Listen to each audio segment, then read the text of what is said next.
باسم الآب والابن والروح القدس الإله الواحد أمين. أهلا بحضراتكم في حلقة جديدة من برنامجكم تي نهتي، بمعنى أؤمن. احنا متفقين من البداية إن البرنامج ده بنعمة ربنا هنشرح فيه إيماننا المسيحي الأرثوذكسي موضوع ورا موضوع كده تباعا. خدنا الأسبوع اللي فات إيماننا بوجود الله في مواجهة الإلحاد. النهاردة عايزين نتكلم إن احنا بنؤمن بإله واحد، وده ما تعلنه الكنيسة من خلال قانون الإيمان اللي كلنا بنردده مع بعض في صوت واحد: نؤمن بإله واحد.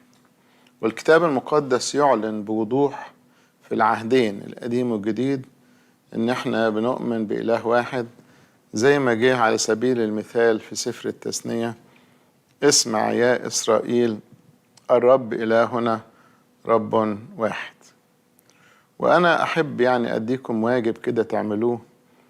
المهتم ممكن يبحث ويجمع الآيات في عهد قديم وعهد جديد اللي بتتكلم عن إيماننا بوحدانية الله، لأن بعض الناس غير المؤمنين لما بيعرفوا إن احنا بنؤمن بالثالوث يظنوا إن احنا بنؤمن بثلاثة آلهة، لكن احنا بنعلن بوضوح ان احنا نؤمن بإله واحد. فانت لازم يكون عندك في مخزنك نصوص كتيرة من الكتاب المقدس تثبتك وتطمنك وتقدر تتكلم بيها مع اي حد يتهمك انك بتؤمن بتعدد الآلهة. نحن نؤمن بإله واحد. والنهاردة في حلقتنا هحاول اجتهد اقول لكم ليه احنا نؤمن بإله واحد. أول حاجة طبعا إن ده إعلان إلهي، احنا متفقين من البداية إن الإيمان بتاعنا ما هواش نتيجة بحث أو اكتشاف أو اقتراح أو استنتاج أو فتوى. كل الإيمان بتاعنا هو إعلان من الله. الله أعلن عن ذاته لينا وأعلن إن هو إله واحد. لكن كمان إيماننا اللي هو معلن من الله لأنه إيمان صحيح وواضح فدايما قابل للفهم. ما عندناش حاجة في الإيمان المسيحي يقول لك هي كده متحاولش تفكر فيها، كل حاجة قابلة للفهم. عشان كده النهاردة عايز نتناقش مع بعض، هو ليه ربنا إله واحد؟ ليه ما يكونش إلهين أو 3 أو 10 أو مليون؟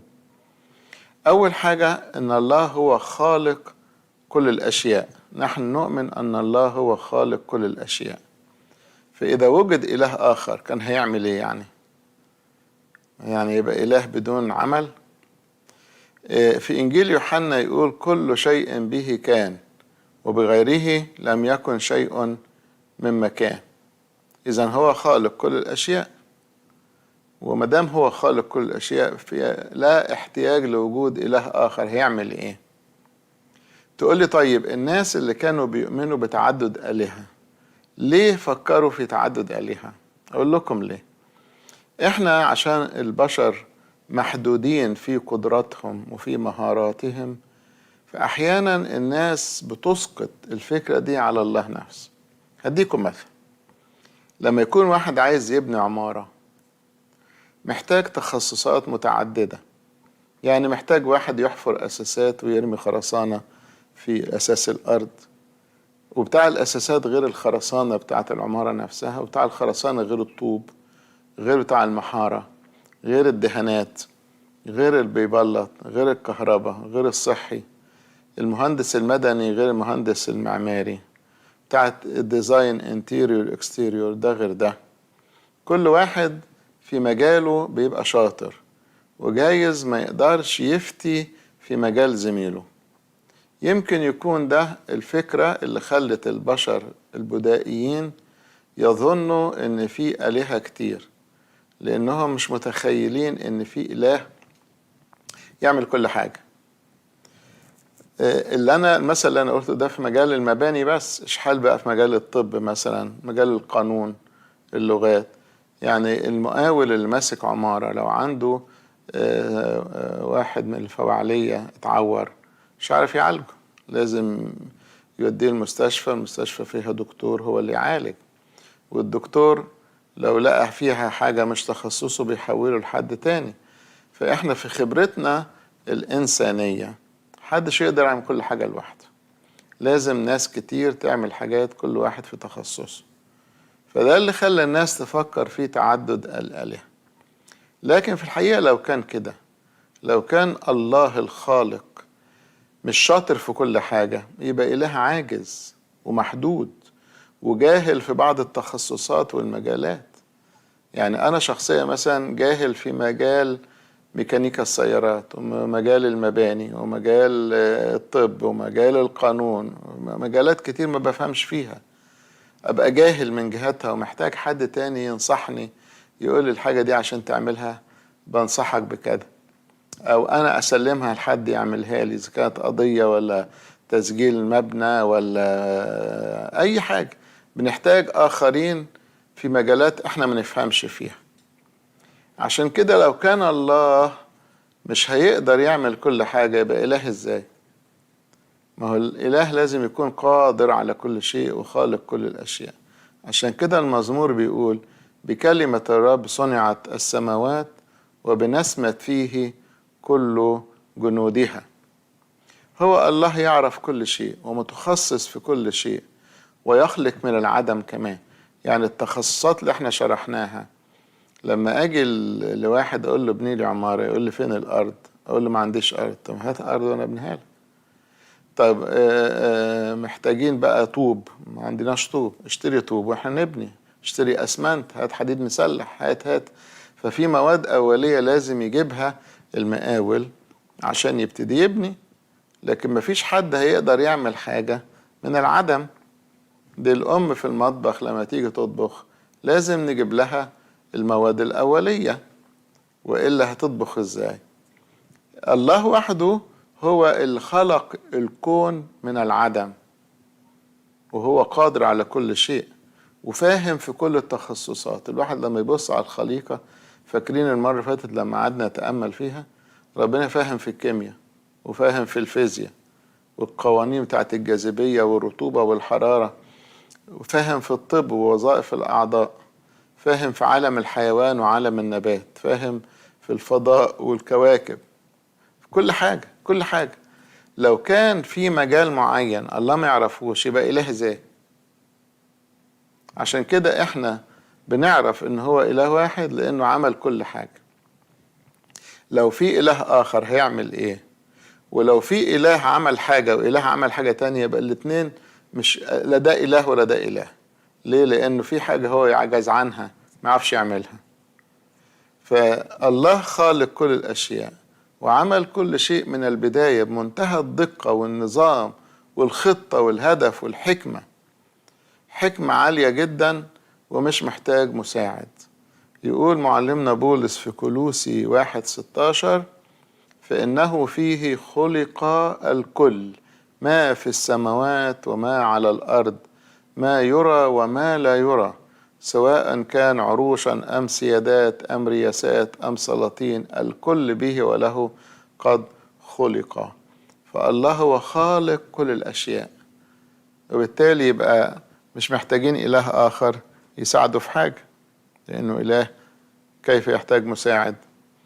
نحميا هو بيصلي قال له أنت هو الرب وحدك، أنت صنعت السماوات وسماء السماوات وكل جندها، والأرض وكل ما عليها، والبحار وكل ما فيها، وأنت تحييها كلها، وجند السماء لك يسجد. إذن الله الخالق لابد يكون إله واحد، لأنه لو ما كانش إله واحد هيبقى إله بيخلق والتاني بيعمل إيه. ولو كان الآلهة مقسمين على بعضهم الخليقة، يبقى مفيش حد فيهم خالق كل الأشياء، ويبقى ينسب إليه العجز وينسب إليه الجهل وينسب إليه المحدودية. إذن كون الله خالق بتثبت إنه هو لابد أن يكون إله واحد. نمرة 2، لأنه هو خالق كل الأشياء وهو قادر على كل شيء. الله القادر على كل شيء. في سفر إرميا يقول: أيها السيد الرب، ها إنك قد صنعت السماوات والأرض بقوتك العظيمة وبذراعك الممدودة، لا يعثر عليك شيء، هو قادر على كل شيء. الإله العظيم الجبار رب الجنود اسمه، عظيم في المشورة وقادر في العمل، الذي عيناك مفتوحتان على كل طرق بني آدم، لتعطي كل واحد حسب طرقه وحسب ثمر أعماله. طيب لو كان الله قادر على كل شيء ووجد إله آخر، هل الله القادر على كل شيء هيقدر على الإله التاني؟ ولا هيبقى قادر على كل شيء ما عدا فلان؟ ولو في ما عدا يبقى الإله القادر على كل شيء مش قادر على كل شيء، في حاجة مستثناة. ولو إنه قادر على الإله الآخر يبقى ده إله إزاي؟ والإله الآخر ده هيبقى قادر على إيه؟ وبالتالي قدرة الله المطلقة تحتم أن يكون إله واحد. الإله الآخر ده هيبقى يعمل إيه؟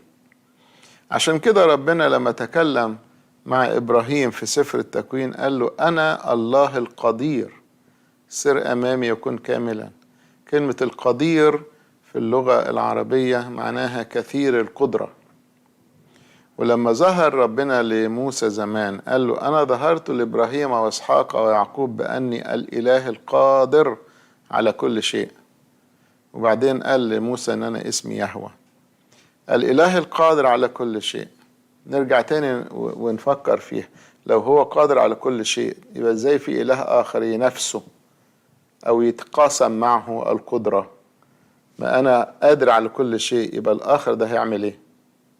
هقدر عليه ولا ما أقدرش؟ وبالتالي لابد يكون إله واحد خالق كل الأشياء وقادر على كل شيء. وطبعا القادر على كل شيء اللي هو القدير دوت ممكن كمان نسميه ضابط الكل، نفس التعبير بتاع كلي القدرة أو ضابط الكل. ضابط الكل يعني لو فرض في إله آخر ضابط الكل ده يقدر يضبطه، يبقى زي إله آخر وفي حد بيضبطه؟ لا يوجد إله آخر.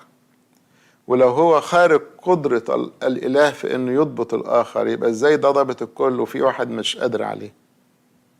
عشان كده تلاحظوا حتى الشيطان، أولا الشيطان مش إله لكن هو عدو الله. هل الله يقدر يضبط الشيطان ولا ما يقدرش؟ يقدر طبعا، مكتفه.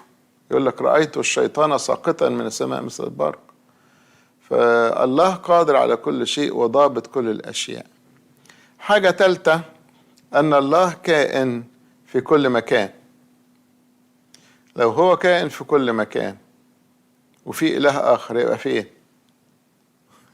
هو لابد يكون مش معقول هيبقى إله كائن في نص الكون والإله التاني في النص التاني، أو لو 3 آلهة يقسموها على بعض. طالما هو كائن في جزء وجزء مش موجود يبقى مش إله، لأن الإله لابد يكون غير محدود، كائن في كل مكان. المسيح قال لنا حيثما اجتمع 2 أو 3 باسمي فهناك أكون في وسطهم. يبقى هو كائن في كل حتة.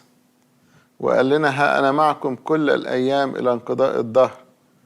معكم مع مين يعني؟ مع الناس اللي في مصر ولا في أستراليا ولا في أمريكا ولا في أوروبا ولا في آسيا؟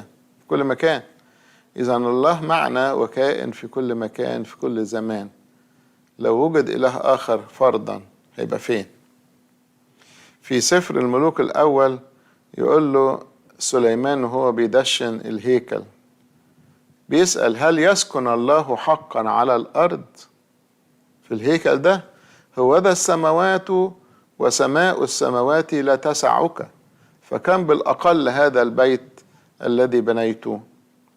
بيقول له يا رب أنا مش مصدق إنك تسكن في هذا البيت، لأنك أنت السماء وسماوات السماوات لا تسعك، لأن الله كائن في كل مكان. وفي سفر أرميا يقول له إذا اختبأ إنسان في أماكن مستترة أفما أراه أنا، يقول الرب، أما أملأ أنا السماوات والأرض، يقول الرب. إذا كون الله كائن في كل مكان يبقى في إله آخر فين ده؟ حاجة كمان، الله يدبر كل الأشياء. إذا كان خالق الكل وضابط الكل والقادر على كل شيء وموجود في كل مكان، موجود في كل زمان، يملأ الوجود. الإله الآخر ده مكانه إيه؟ ووظيفته إيه؟ وضرورة وجوده إيه؟ إذا كان الإله بيدبر كل الأشياء، ما نقدرش ننسب لله إن هو بيدبر حاجات ويسيب حاجات. إذا يبقى إله إزاي؟ ماذا ترك للإله الآخر يدبره إن وجد هذا الإله؟ في حكمة سليمان يقول: ليس إله إلا أنت المعتني بالجميع. طبعا ما دام معتني بالجميع يبقى مش محتاجين إله آخر يعتني ببعض الناس، لأن الله معتني بالجميع. وفي سفر أشعياء يقول: منذ الأزل لم يسمعوا ولم يصغوا، لم ترى عين إلها غيرك يصنع لمن ينتظره. هو معتني بالجميع ويدبر كل الأشياء. ما الاحتياج لوجود إله آخر يدبر إيه؟ ما هو ربنا مش سايب له حاجة. عشان كده نحن نؤمن بإله واحد، هو خالق كل الأشياء، هو كائن في كل مكان، هو الضابط الكل، هو القادر على كل شيء، هو الذي يدبر كل الخليقة وكل الأشياء. وبعدين التوازن الموجود في الطبيعة وفي الخليقة في الكائنات الحية والنباتات، والدقة المتناهية في كل شيء بتعبر عن قدرة الإله اللي مش محتاج حد معاه يشير عليه أو يعطيله نصيحة، لأن لو الله محتاج حد ما يبقاش إله. حاجة تانية، تسمعوا كلمة سرمدي.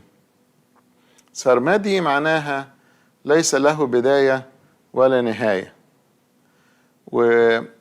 والسرمدي أو الأزلي الأبدي معناها بلغة الرياضيات الملا نهاية، اللي هي العلامة الميل على جنب كده، الملا نهاية. لو سألنا بتوع الرياضيات نلاقي إن الأرقام ممكن تتكرر. يعني مثلا أقول مئات من الصلبان، ومئات من البرتقان، ومئات من الأشجار، مئات من الأسود.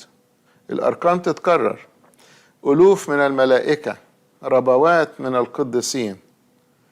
وبعدين ممكن ألوف من الملائكة، وفي ألوف مثلا من الحيوانات، في ألوف من البشر. فالأرقام ممكن تتكرر، لكن ما لا نهاية واحدة. في الرياضة كده مفيش ما لا نهائيات، مفيش حاجة زي كده. هو الأرقام ممكن تتكرر ويبقى منها صفوف ومصفوفات، لكن ما لا نهاية واحدة. وبالتالي كل ما هو خاضع للأرقام ممكن يتكرر. يعني أنا عشان رقم واحد، في واحد تاني، في تالت، وفي رابع، وفي مليون، وفي مليار من البشر، لأننا كلنا أعداد. ونفس الحكاية على كل ما هو خليقة. نقدر نقول هو حوالين الشمس في كم كوكب يتعدوا. طب في كم شمس موجودة في الكون ممكن يعدوهم. طب في كم نجمة، في كم جبل، في كم لتر من المياه، في كم، وهكذا. كل شيء ممكن يتعد لأنه أرقام، وممكن يتكرر، يبقى في منه وفي من غيره حاجات تانية. إلا الما لا نهاية فهي حاجة واحدة بس. عشان كده كون الله لا نهائي لابد أن يكون إله واحد، لأن لا نهاية لا تتكرر. ويقول معلمنا بولس في رسالته الأولى إلى تلميذه تيموثاوس عن ربنا: الذي وحده له عدم الموت. عدم الموت معناها إنه هو غير مائت. غير مائت يعني أزلي، يعني أبدي، وحده. يعني إحنا كمان صحيح لينا حياة أبدية، بس البشر والملائكة واخدين الحياة الأبدية نعمة ممنوحة من الله، لأن البشر والملائكة ليهم بداية، مخلوقين، واللي ليه بداية لابد ليه نهاية. عشان كده تلاحظوا الكون اللي ليه بداية هينتهي، العناصر هتنحل. الله باقي لأنه هو أزلي ملوش بداية. والحيوانات والنباتات بتعيش وتموت، وبعدين يجي غيرها يعيش ويموت. والحيوانات والنباتات ليس لها بعد أخروي، يعني مش متوقعين ان لو واحد بيربي كلب والكلب ده مات انه هيقوم في اليوم الاخير يبقى عنده كلب في السماء. فما فيش، الحيوانات ليس لها بعد اخروي. كان ممكن البشر يكونوا كده، ان الواحد فينا يعيش 70 80 90 سنة ويموت وتنتهي قصته. لكن احنا ربنا مدينا نعمة ان احنا نحيا الى الابد ويبقى لنا قيامة في اليوم الاخير، علشان احنا صورة الله. ونفس النعمة دي ممنوحة ايضا للملائكة. لكن اللي بطبيعته غير مائت هو الله وحده، له وحده عدم الموت. ليه؟ لأنه هو أزلي أبدي. ويكمل معلمنا بولس يقول ساكنا في نور لا يدنى منه، محدش يقدر يقترب منه، الذي لم يره أحد من الناس ولا يقدر أن يراه، له الكرامة والقدرة الأبدية آمين. إذا كان الله لا نهائي لابد أن يكون واحد وحده له عدم الموت. ودي ما تتكررش تاني. كونه بقى هو بيخلق الكون دي فضل منه وصلاح وخيرية. كونه يمنح الملائكة والبشر ان يحيوا الابد دي نعمة ممنوحة منه، لكن مش حق طبيعي للخليقة ان هي تحيا للابد. هو وحده له عدم الموت. عشان كده في أشعياء يقول أنا الأول وأنا الآخر. طب إذا كان الله هو الأول يبقى الإله الآخر ده إيه؟ لو وجد إله آخر هيكون هو أيضا الأول؟ إزاي يبقى واحد أو 2 أو 10 كلهم اسمه الأول؟ لازم في أول، يعني مفيش غيره. لو في إله آخر هيبقى ليه بداية؟ طالما ليه بداية يبقى مخلوق، يبقى الإله الحقيقي خلقه. طب إذا كان مخلوق يبقى إله إزاي؟ مدام له بداية يبقى محدود ويبقى ليه نهاية. وإذا كان الله هو الأول والآخر، طبعا أول وآخر معناه ملوش بداية ملوش نهاية. لأن لو هو أول بمعنى له بداية يبقى مين أبدأه؟ ولو أبدأه حد يبقى ده الإله الحقيقي زي ما قلناها المرة اللي فاتت، اللي هو ملوش بداية. فإذا كان ملوش بداية يبقى لازم يكون وحده، لأن هو الذي أبدأ كل الأشياء. وكلمة الأول والآخر جاية كمان في سفر التكوين، يقول دعا هناك على إبراهيم يعني باسم الرب الإله السرمدي. إله واحد وسرمدي، سرمدي معناه ما فيش بداية وبالتالي أيضا ما فيش نهاية. ومعلمنا بولس الرسول في رسالته الأولى إلى تلميذه تيموثاوس يقول وملك الدهور الذي لا يفنى ولا يرى، الإله الحكيم وحده له الكرامة والمجد إلى دهر الدهور آمين. فهو إله وحده حكيم، وهو ملك الدهور مفيش غيره، وهو الوحيد الذي لا يفنى ولا يرى، لأن طبيعته غير طبيعتنا. هو الإله غير المرئي، لما يحب يعلن ذاته لينا بيظهر زي ما ظهر في العهد القديم، أو يتجسد زي ما تجسد في العهد الجديد عشان يرينا ذاته. لكن هو في طبيعته وجوهره غير مرئي. فهو الإله الواحد الوحيد الذي مفيش زيه مفيش آخر غيره. لما يجي حد بقى يقول لنا إن إحنا بنؤمن بتعدد آلهة، نقول له إحنا اللي بنعلن إيماننا، مش أنت اللي بتفترض إحنا نؤمن إيه. كونك مش فاهم إيماننا محتاج نشرح لك، لكن لا تفترض إن إحنا بنؤمن بتعدد آلهة، لأن إحنا فعلا بنؤمن بإله واحد. بنعلن عن هذا في قانون الإيمان وفي كل صلواتنا، وفي الكتاب المقدس نصوص كثيرة سواء عهد قديم أو عهد جديد. وإحنا كمان فاهمين إن ليه ما ينفعش يكون إلهين أو 3 أو 10 أو غيره، لأن الإله لابد يكون خالق كل الأشياء. هو الخالق يبقى هو الوحيد، وطالما خالق كل الأشياء يبقى فاهم في كل حاجة مش محتاج آخر معاه. وبعدين هيبقى قادر على كل شيء طالما خلق كل شيء، وضابط كل الأشياء لأن هو اللي خلق من العدم، هيقدر يضبط كل شيء، وكائن في كل مكان وفي كل زمان. فبالتالي مفيش مجال لإله آخر يشاركه هذا الوجود الكلي هيبقى فين؟ ويدبر كل الأشياء، مش محتاج حد، ولو في حد هيعمل إيه؟ ملوش وظيفة. وسرمدي ليس له بداية ولا نهاية أيام، وكائن في كل مكان في كل زمان. عشان كده احنا فعلا نؤمن بإله واحد. طبعا بعد كده الله الواحد ده أظهر لنا ذاته وأعلن لنا عن ذاته وكشف لنا إن هو إله مثلث الأقانيم. دي بإذن الله نحتاج إن احنا نشرحها برضو في الحلقات الجاية بإذن الله. ناخد فاصل قصير ونرجع للأسئلة بتاعت حضراتكم اللي بتاعتوها على الواتساب المكتوب على الشاشة. لإلهنا المجد الدائم إلى الأبد آمين. بسم الآب والابن والروح القدس الإله الواحد آمين. أهلا بحضراتكم مرة تاني مع الأسئلة اللي بتاعتها لنا على الواتساب. في حد بيسأل: ظهر المسيح للأحد عشر تلميذ يوم الأحد، بيقول من هو الحادي عشر إذا كان يهوذا انتحر وتوما غير موجود؟ طبعا يهوذا انتحر فصار عدد 12 بقى 11. ظهورات المسيح ظهورات كثيرة ومتعددة، منهم ظهور كان للأحد عشر من غير توما، ومنه ظهورات أخرى للأحد عشر بما فيهم توما، وفي ظهورات مثلا لحد فردي زي ما حصل مع مريم المجدلية، أو 2 زي تلميذي عمواس، أو مجموعة. ويقول معلمنا بولس إنه في أحد الظهورات ظهر لأكثر من 500 أخ. فظهورات المسيح كثيرة، لكن لو قال ظهر للأحد عشر معناها كان توما معاهم. في سؤال تاني بيقول: ربنا رحم داود النبي بعدما أخطأ وتاب. هل لو واحد عمل خطية وسببت مشاكل وتاب وبسببها تعب كتير جدا وخسر كتير، هل ربنا يرحمه؟ طبعا طبعا.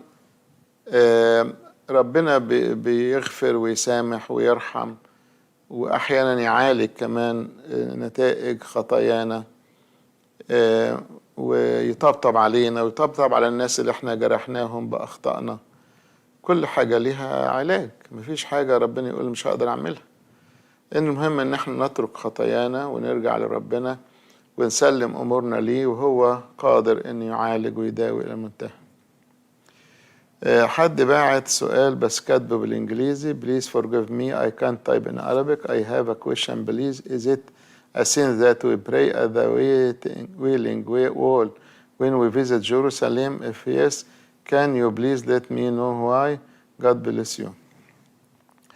هو بيسأل هل هي خطية إن احنا نصلي عند حائط المبكى بتاع اليهود؟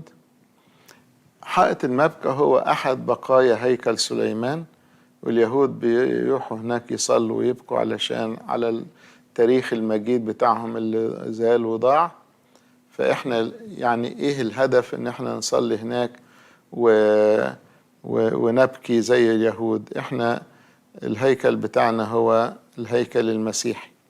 لكن لو أنت رحت صليت على إن ده مكان كان فيه آباء وقديسين زمان والمسيح نفسه زاره اللي هو بقايا هيكل سليمان، مفيش مشكلة ومش خطية، لكن مش بالمبدأ بتاع اليهود اللي هم حزانة على الهيكل بتاعهم اللي ضاع المجد بتاعه. سؤال بيقول: في القداس بنقول على الابن الخالق الشريك مع الآب، كل واحد فيهم إله، الآب إله والابن إله والروح القدس إله، يبقى كده إله واحد إزاي؟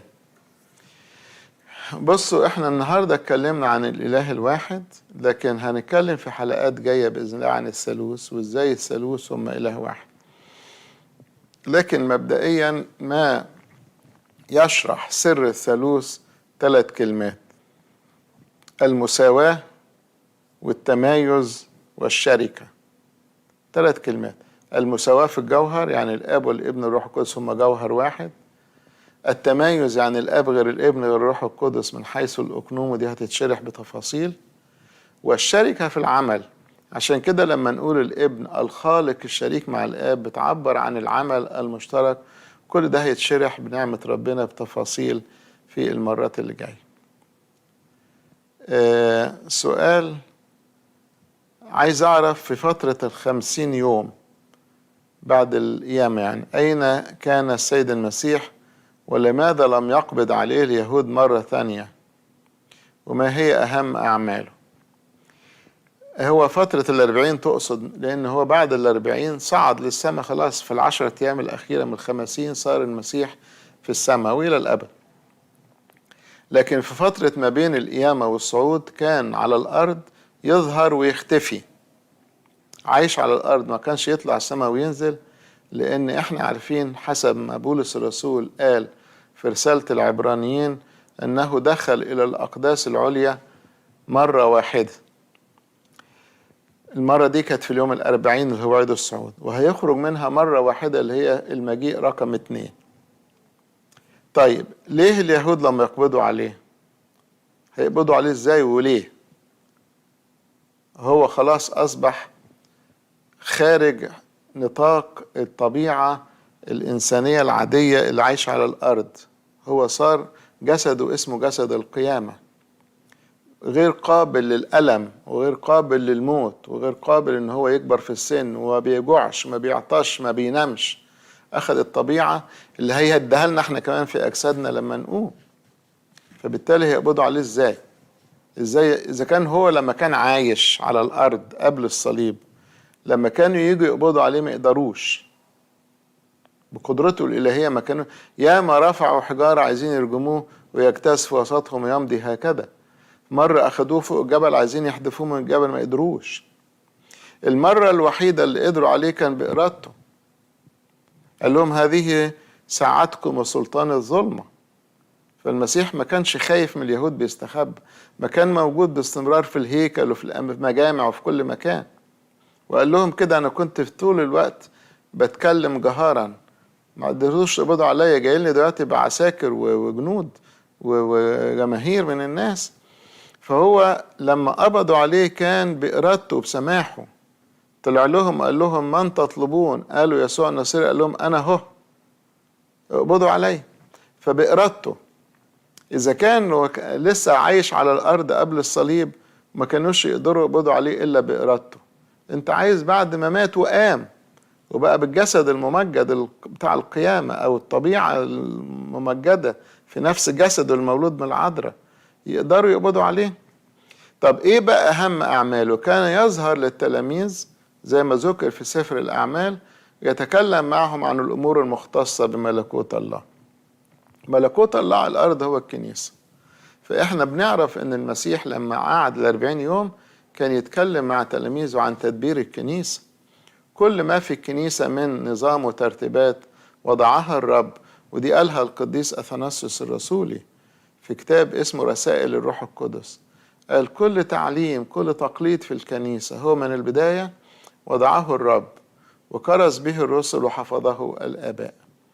ففي 40 يوم دول كانوا أهم 40 يوم في حياة الكنيسة. المسيح تكلم معهم في تفاصيل كثيرة عملية. طبعا تقول لي ما كتبوهاش ليه؟ لأن في أمور تتنفذ على طول فمش محتاجة كتابة. هم بعد كده كتبوا الأناجيل والرسائل كلها من تعليم المسيح مش من اختراع أبائنا الرسل. سؤال: هل الشهداء يحتاجون إلى أن المجمع المقدس يعترف بهم كقديسين؟ في الحقيقة لا، الشهداء مش محتاجين اجتماع للمجمع وقرار ونقول نعترف ان ده شهيد او ده مش شهيد. لكن من اجل تنظيم الحياة الكنسية مفروض برضو يكون المجمع المقدس له دور في هذا الامر. ليه بقى؟ لان مش اي واحد يقتل يصير شهيد الا اذا تحققت فيه الشروط بتاعت الشهداء، انه قتل من اجل اسم المسيح، انه خير بين الموت والحياة فاختار الموت على انه ينكر الايمان. لكن واحد في حادثة كده ومات نعتبره شهيد ازاي؟ لازم الكنيسة هي اللي تبحث وتدقق وتقول فعلا ده يستاهل ان يكون شهيد ولا لا. لكن بعيدا عن الاعتراف الرسمي بتاع الكنيسة بانه فلان شهيد، طالما احنا عارفين ده قريبنا وفعلا حد قتله لانه مسيحي على خلفية انه مسيحي، سواء خيروا او ما خيروش، لان اطفال بيت لحم محدش خيره، مع ذلك الكنيسة عارفاهم شهداء. ففي الحالة دي ممكن شخصيا كده أنا أتشفع بشخص أكون عارفه وتعاملت معاه واستشهد، لكن عشان يبقى له أيقونة وكنيسة ومسبح وستر وعيد وتذكار ومديحة وبتاع، عايزة تنظيم من الكنيسة، مش كل واحد يعمل حاجة بمزاجه. واحدة بتقول بنتي عن احتياجات خاصة عندها كيس مية على الكلية مقاسه كذا، رحنا لدكاترة كتير محدش قادر يعملها، وعملت إشعاعات مقطعية وسونار، أرجو الحل. الحل طبعا ده محتاج دكاترة، مش أنا ولا على الهوا يعني. واحدة عندها كيس مية على الكلية يبقى محتاجة دكتور، إذا كان هيعمل جراحة ولا هيعمل أي إجراء هو اللي يعمله. إذا كان المشكلة بتاعتكم في الفلوس، الكنيسة ممكن تساعد في هذا الأمر، لكن تقول الدكاترة مش عايزين يعملوا، يبقى في حاجة معينة الدكاترة منعاهم إن هم يتدخلوا جراحيا أو غير. هذا الأمر يحكم فيه الدكاترة. سؤال: في تسبيحة يوم الأربع في لبش السأوتوكية بنقول مباركة هي ثمرتك يا من ولدت الله إلى العالم. هل هذا التعبير صحيح؟ الله ثالوث، فإزاي نقول لها ولدت الله للعالم؟ صحيح الله ثالوث، لكن هل أنت تنكر أن المسيح نسميه الله؟ هو أحد الثالوث من جهة الأقنومية، لكن ما هو الروح القدس الله والآب الله والابن الله، لكن الثلاثة إله واحد. واخدين بالكم؟ الثلاثة إله واحد، لكن ما يمنعش أسمي المسيح هو الله، بدليل العذراء اسمها والدة الإله أو أم الله، فما فيش أي غلط. ودي برضو لما هندرس مع بعض الثالوث هنأكد عليها، أن الآب إله والابن إله والروح القدس إله، لكن الثلاثة ليسوا ثلاثة آلهة لكن إله واحد. واللفظ نفسه ممكن يطلق على أحد الأقانيم. يعني مثلا بطرس لما اتكلم مع حنانيا اللي جه كذب عليه، قال له أنت لم تكذب على إنسان لكن كذبت على الروح القدس، وبعدين قال له كذبت على الله، إذن الروح القدس هو الله. لما نقول كنيسة الله التي اقتناها بدمه، يبقى الدم بتاع الابن هو الله، لأن كنيسة الله اللي اقتناها بدمه. وهكذا في نصوص كثيرة بتطمنا ان احنا لما نقول ان العذراء ولدت الله الى العالم يقصد بها الابن مش الثالوث كله. السؤال بيقول لماذا لا نثبت ميعاد عيد القيامة حتى الآن، واقتراح ان يكون الأحد بعد الفصح اليهودي مباشرة، يعني 14/4 دايما. مين يقول الكلام ده؟ دلوقتي احنا في سنة 2021، يعني المسيحية بقى لها 2000 سنة. هل النهاردة احنا مطالبين نقعد نحدد أعيادنا ومواسمنا؟ دي حاجة راسخة في الكنيسة منذ البداية. احنا مش بنأسس ديانة جديدة فنقعد نخترع أو نألف أو نقترح. احنا استلمنا الأعياد نظامها كده، فبنعيد زي ما الآباء سلمونا. فحكاية ان احنا نثبت الميعاد، طب ما هو ده الآباء في نقية هم اللي حددوا ميعاد عيد القيامة لغاية النهاردة ماشيين عليه. ولذلك هتلاحظ ان النور اللي بيظهر في القبر المقدس بيكون في نفس التاريخ اللي كنيستنا بتحدده من ايام البابا ديمتروس الكرام، اللي هو البابا رقم 12 اللي عمل حساب الأباقطي، وهذا الحساب ثابت في الكنيسة هو اللي شغال لغاية دلوقتي. سؤال بيقول أنا معجب بالمحاضرة بتاعة الإلحاد، اسمحوا لي أن أعرض رأي العلم في أن الكون لا يمكن أن يكون قد خلق بالصدفة. ده عامل يعني إيه مداخلة جميلة. العلماء بيقولوا مش ممكن يكون الكون اتخلق بالصدفة، فإن الصدفة أو العشوائية لها قانون، وهو قانون الاحتمالات.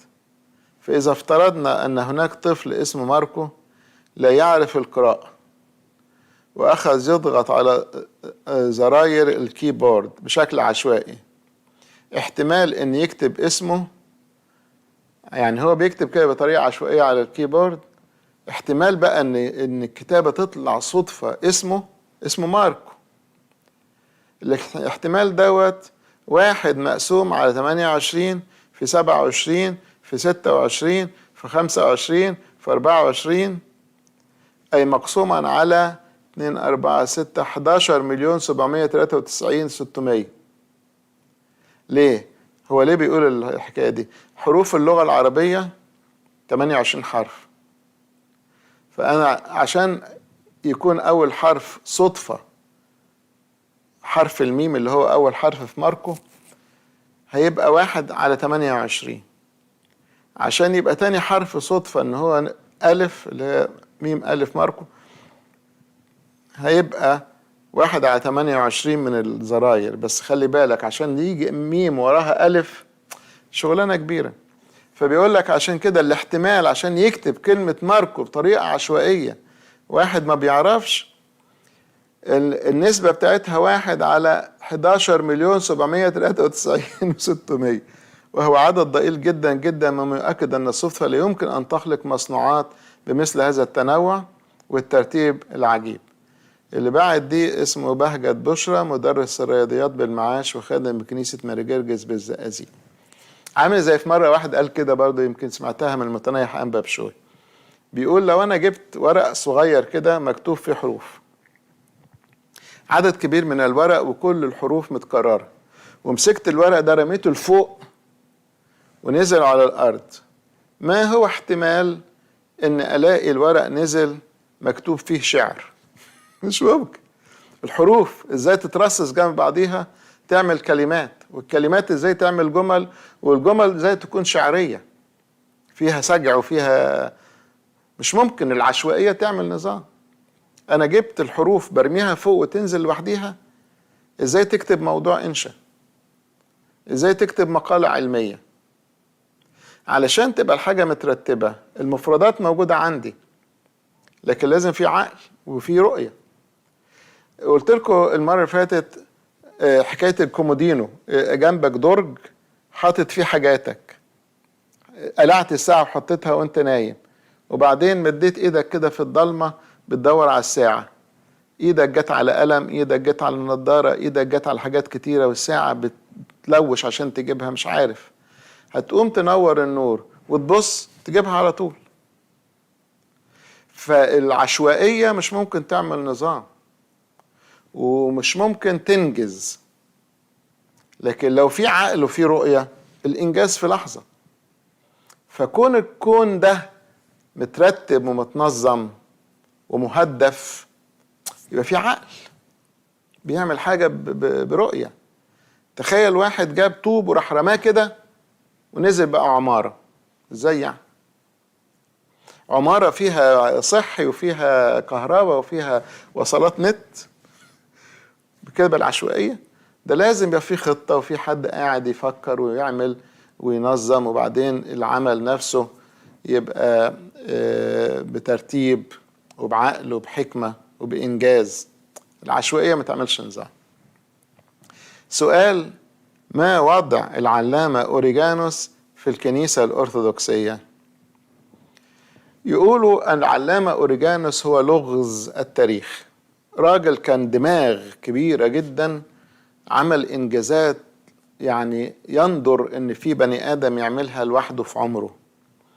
منها عمل حاجة اسمها هكسابيلا، كتاب عبارة عن 6 صفوف نصوص كتاب المقدس بمقارنة بعضها ببعض. يعني مثلا نص يوناني بلهجة معينة جنبيه يوناني بلهجة معينة جنبيه العبري، وبعدين يكتب مثلا العبري بحروف يونانية 6 أنهار. عمل جبار هكسابيلا دوت، يعني حفظ في التاريخ، وله تفاسير عديدة في الكتاب المقدس، وله تأملات رائعة، وله إنتاج أدبي فوق الوصف، لكن عنده أخطاء عقائدية وأخطاء سلوكية وأخطاء تدبيرية مع الكنيسة، إنه أخصى نفسه، وإنه بالرغم إنه عارف إنه هو أخصى نفسه دي غلط، راح قبل الكهنوت من أسقف غير أسقفه، وإزاي يبقى كاهن وهو خصي. حاجات كتيرة بالإضافة لأخطائه اللاهوتية. بعض الناس المعجبين بأوريجانوس يدافعوا عنه، يقولوا لا، دي الأخطاء دي مش هو اللي عملها، دي مدسوسة في كتبه. وخصوصا يقال إن أوريجانوس من غزارة الفكر اللي طالع من دماغه كان بيملي المقالات والكتب بتاعته على أكتر من كاتب، سكرتارية قاعدين، فيملي ده على ما يخلص كتابة يكون بيملي ده، ويخلص كتابة يكون بيملي ده، وبعدين يرجع للأولاني يكمل موضوع. مش ممكن الجبروت بتاع هذا العقل. فبيقولوا الكتاب والنساخ واللي بينقل من حتة لحتة بيدخل فيها حاجات غلط، فمش مسؤولية أوريجانوس. اللي بيدافعوا عنه يقولوا الأخطاء دي مش هو اللي غلطها، واللي عارفين إن هو غلطان يقولوا لا، هو المسؤول لأنه ما صححش. وبعدين يقولوا كمان إن في آخر حياته هو بيموت رثى نفسه وقال كيف سقطت أيها البرج العالي. فإذا كان هو نفسه حاسس إنه كان غلطان، فكيف ندافع عنه؟ فيظل أوريجانوس هو لغز التاريخ. أنا ما أحبش إن احنا نقعد ندافع عن إنسان بالرغم من أخطائه. يعني حاجة تبقى عجيبة إن فلان ده غلطان وإنت بتعبده. إحنا ممكن نقول إحنا ملناش دعوة، كويس إنك تقول ماليش دعوة، أنا مش هحكم، كويس، أنا هستفيد يا دوبك من كتاباته الكويسة وملياش دعوة بأخطائه. كل الاتجاهات دي مظبوطة. لكن تدافع عن إنسان غلطان وتدافع عن غلطه وتدافع وتقول هو ما كانش يقصد، سيبه بقى لإيد ربنا. يقصد ما يقصدش، غلطان مش غلطان، دي في إيد ربنا. فأرجو إن إحنا مش بس أوريجانوس، أي واحد في تاريخ الكنيسة المعاصر أو القديم نسبت له أخطاء، هو مش محتاج حد يدافع عنه، هو بين إيدين ربنا. لكن إحنا ما نمشيش عميان وراء أشخاص. إحنا يهمنا الإيمان المستقيم. إذا كان فلان ده تكلم إيمان مستقيم والكنيسة الجامعة موافقة على ما علم به، نحط فوق دماغنا ونتعلم منه. إذا كان ده له تعليم حلو وتعليم غلط وهستفيد بالتعليم الحلو ومش هتأثر بالغلط، كويس، بس أبقى مميز وأبقى فاهم أنا بتعلم إيه عشان ما يدخلش ليا يتسرب لي أفكار غلط. إذا كان في واحد عنده أخطاء والكنيسة نبهت سواء قديم أو جديد وقال الراجل ده عنده أخطاء، مش لازم أنا بقى تزنق معايا وأقعد أتعلم منه ده بالذات. طب ما أنت عندك مليون معلم غيره.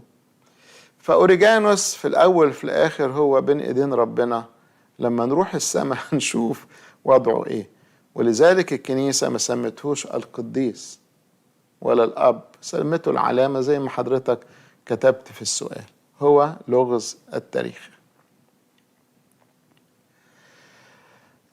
في حد بيقول أرجو من نيافتكم التوصية الشديدة والتأكيد لقداسة البابا توحيد مناهج مدارس الأحد الصادر من المجمع المقدس لتفعيله في جميع الكنائس في صورة لائحة للكنائس أو توصية، لأن بعض الأمناء ما عندهمش مرونة لما يكون خادم عايز يغير درس مش مناسب للمرحلة السنية، بدليل إنه مكتوب في منهج المجمع المقدس مرحلة أكبر بجانب عدم معرفتهم المجمع المقدس المنهج. فده يعني سؤالك متلخبط. أنت عايز تخلي المنهج اللي اتعمل في لجنة الإيمان في المجمع المقدس إلزامي لكل الناس، ولا أنت عايز يبقى فيه مرونة؟ على أي الأحوال المنهج موجود والمرونة مطلوبة. ذات نفس المنهج مكتوب في كده إن أنت حسب ظروف كنيستك. يعني في بعض الكنايس أرياف والأطفال غلابة، الثقافة والفكر اللي عندهم ضعيف، المدارس اللي بيتعلموا فيها مش قوية قوي، وفي أطفال في نفس سنهم بيدرسوا IG وفي مدارس انترناشونال. فلازم يبقى في مرونة. في كنيسة شعبها كله بيتعلموا في الجامعة الأمريكية، وفي كنيسة تانية في مدارس حكومية معرفتهم قليلة. فأنت لازم تبقى فاهم اللي قدامك بيفهم إزاي وتتعامل. المنهج اتعمل في لجنة في المجمع المقدس وصدر كل المراحل، والكتب موجودة، أو إذا كانت على النت أو في كتب بتتباع واسقفية الشباب كانت قبل كده برضه عاملة مناهج ما زالت موجودة. قدامك الكتب وتختار وتأيف منهجك بحيث يناسب الأطفال اللي انت بتدرسها.